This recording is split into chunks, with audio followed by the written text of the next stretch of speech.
I'm going with Terence Crawford. You know, big weight jump, a dangerous fight, but somebody's got to prove to me that they can break Terence Crawford's will and that he can't figure it out against you. You know, it ain't no disrespect toward Canelo, but I've said this the last couple of years. I'm not betting against Terence Crawford against nobody right now. You got to show me that you can beat him. Against Crawford, I couldn't even hit clean. They both hit hard and you can see the strength when I was fighting against Crawford. He is very strong as well. So look, yeah, but why does he need to give that much weight? He's pound for pound #1 in the world. Why does he have to go for fighting Canelo? Canelo Crawford. Very hard. 50-50. For me, pound for pound, #1 is Terence Crawford. When seasoned boxing experts discuss the highly anticipated showdown between Canelo Alvarez and Terence Crawford, the consensus among many is clear. This fight likely won't be competitive.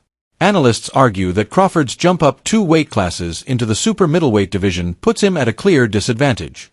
Canelo's proven ability to deliver brutal body shots and wear down opponents at 168 pounds, combined with his championship pedigree at higher weights, is expected to overwhelm Crawford's style and physical frame.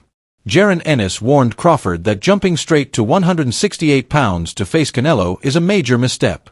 He advised Bud to take a warm-up bout at 160 pounds first, emphasizing that Canelo has long dominated the super middleweight division and consistently knocked out larger fighters. But I think you gotta lean more towards Canelo because, like I said before, he been putting big guys out and down. And Canelo not even really a 68 pounder. He probably really should be at 60 maybe. And he been hurting these guys. I think he be dropping these guys and things like that. So and them guys be way bigger than him come fight night. I know that for sure. They be probably close to 200 pounds, and he dropping those guys like that. So I don't know. You know, it's gonna be a great fight. You know, the fans want to see it. So so be it. I think Crawford should take a warm-up fight, at like 60 or like at least at 60, just to get his body, to feeling of somebody a little bit bigger, and things like that. I know when you go up a weight, you gotta, develop that power and not develop the power, but like put that muscle on and be heavier and things like that. So he might not want to take a fight because he's trying to build up right now, but I think he should just to stay sharp and that way he don't have like a long layoff or anything like that. Former champion Carl Froch argued that Crawford, moving up multiple weight classes, likely won't last beyond 6 rounds against Canelo's punishing strength and relentless bodywork. Froch predicts that Terence Crawford will struggle to go more than 4 to 6 rounds with Alvarez, given the steep jump in weight divisions. Absolutely crap, load of rubbish. The fight really was a waste of time.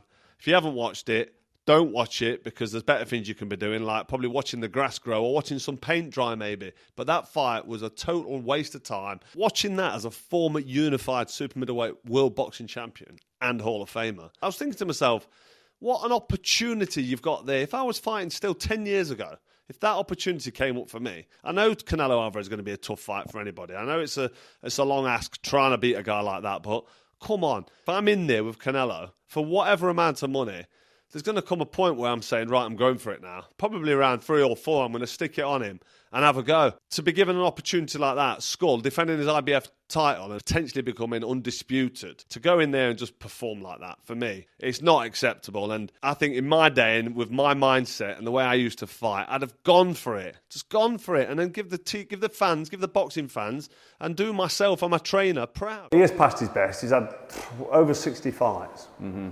Made a fortune. Why is he even still fighting? But this is a super fight against Crawford. Yeah. But it could go wrong for him. He could end up losing. Whoever loses, it'll be an upset because the amount of people that think Crawford's going to win.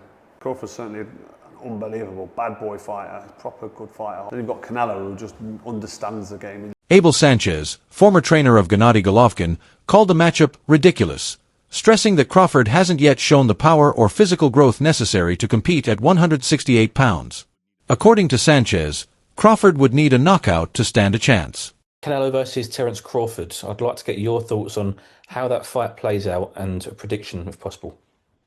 Okay, well, first of all, Terence Crawford is a great fighter, but so is Canelo.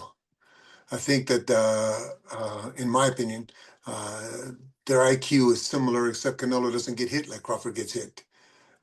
In my opinion, Canelo's a bigger man. Not that he started out as a bigger man, but he's now a bigger man. He has been hit by not only Gennady, who's one of the biggest punchers that I've ever coached and I've ever seen, but he's also been hit by Bivol, by Kovalev, who's a big puncher. You know, he's been hit by big guys. Crawford had a hard time with a 154-pounder who hit him often. So I think that no matter how much weight he puts on, no matter how smart he thinks he is or how big he thinks he is, he's going to be getting hit by a truck. And he's not used to that. And I think that at the beginning, just like it was with Kell Brook and Gennady, at the beginning, the speed and the talent. Sparring insider Coron Davis, who has trained with both fighters, also backed Canelo, pointing to his superior size and physicality as a decisive. It'll be a lot you have to. It'll be a lot to get that victory based on, you know, size alone. Not that size wins fights, but you got a guy that got size and skill. It'll be hard. I mean, nothing's impossible. But if I had my money on somebody winning the fight, it'll be Canelo Alvarez. Even though Terence Crawford is a great fighter, they're both great fighters. You got two great fighters in there. But I think one guy got the advantage due to his makeup, his body type, how big of a person he is. And, I think that will be a deciding factor in that fight. Jumping up 21 pounds, would Crawford have to fight the perfect fight? Absolutely.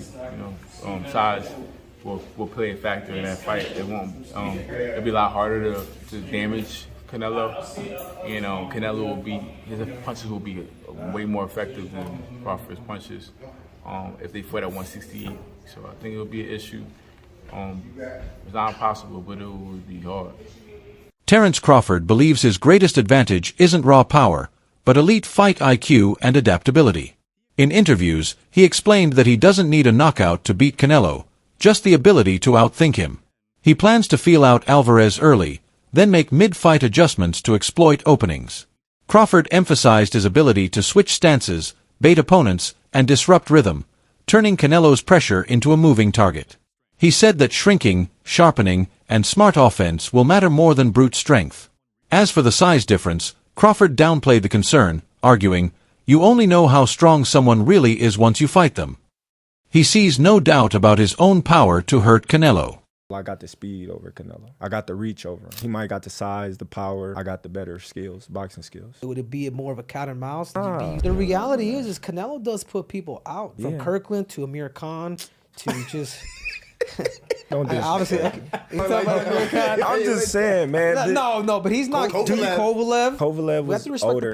He does. Billy Joe. Don't get me wrong. He does have a lot of power, but all those guys that you name is not as skillful as me. I'm sorry. No disrespect to none of those fighters. The skill level is not there. So how do you see a fight with Canelo go? It's a tough fight. Canelo is a great fighter. Like, I always had respect for Canelo, but I just believe in my skills. The fact that people doubt me, it just fueled me even more. Try to get the fight even more. And I'm watching them, I'm like, man, I can beat this dude. I've been fighting people bigger than me all my life, and I always came out on top. You gonna get hit. It's a fight. He gonna get hit too. It'll be good. He's not gonna beat me. Don't worry about it. He's not gonna beat me. Don't worry about it. I think this fight is gonna be in the books of the history of boxing for sure. That's for sure. For sure, them belts coming with me. They coming home with me. I'm telling you right now. You can see it, but it's gonna be difficult. You take it to your home. I'm taking them. And ain't nothing you gonna be able to do about it come fight and night. I know Turkey is in your corner, I promise you. But look, it's gonna be very difficult. He's gonna be so mad that day. Believe me. I see you. I see you. You see I'm different. I see you too. You see I'm different than all the other ones. No, I see you. No, you don't know different. You're nothing different. I'm different. Nothing different. I'm different. We'll see. You're going to see. We'll know see. it. We'll see. We're going to see. Sean Porter has voiced clear concern over Terence Crawford's ability to withstand Canelo's power over a full 12-round bout at 168 pounds. He highlighted the significant weight jump from welterweight to super middleweight as a major risk. Porter acknowledges Crawford's elite skill set and boxing intelligence, but remains worried that Canelo's strength and early aggression could wear him down over time. Say no, that's 2 more weight classes. Like once he gets touched by Canelo, it's going to be different. I am concerned about him absorbing a Canelo punch, especially through the course of 12 rounds. We do know this about Canelo. He's going to slow down.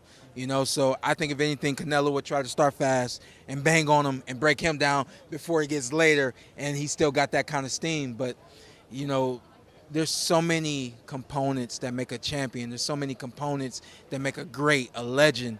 It's just so much to go into. It's a conversation that lasts an hour easily when we talk about all of the components that Terence Crawford has, all of the components that Canelo have, and how we find how they even out and who trumps one another, you know what I mean? We tried to do that with Errol Spence and Terence Crawford, and we see how that panned out, you know what I mean? So Bill Haney has been fiery and emphatic in his commentary about the fight.